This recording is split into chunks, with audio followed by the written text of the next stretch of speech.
Now to developments overnight with the war in Iran. President Trump taking to social media, promising to target Iranian power plants and a bridge on Tuesday.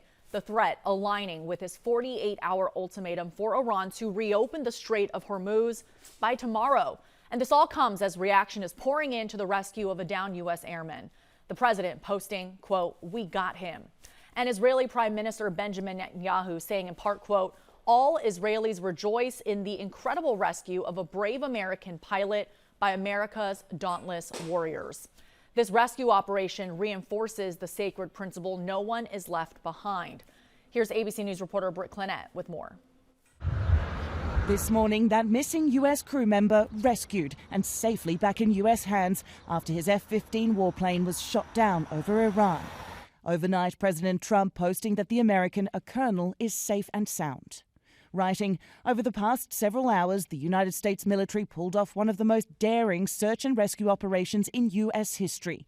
At my direction, the U.S. military sent dozens of aircraft armed with the most lethal weapons in the world to retrieve him." Trump also adding that the airman did sustain injuries but will be all right. U.S. officials telling ABC News the crew member was a weapons systems officer rescued by U.S. military forces in a mission Saturday night, during which two C-130 aircraft got stuck inside of Iran. American forces then deliberately destroying those disabled aircraft so they would not fall into Iranian hands. The U.S. flying in an additional replacement aircraft to bring the airmen and rescue teams out of enemy territory. This was a highly risky mission for U.S. forces racing against Iranians who were also searching for the American airman after the jet was struck Friday. Iranian state media releasing these images appearing to show parts of the downed aircraft. ABC News has not been able to independently verify them.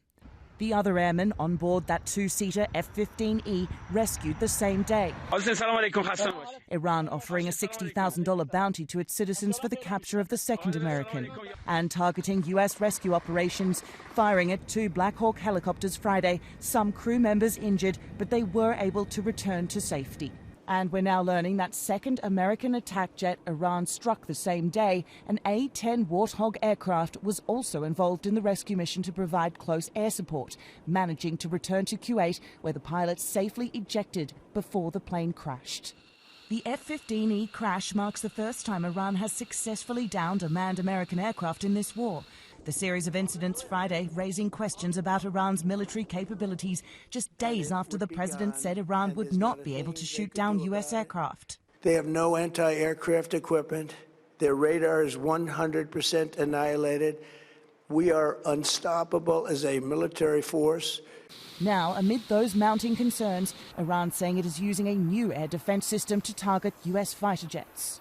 It's unclear if that's true. If it is, although they're claiming it was built by them, it's more likely something that was provided to them.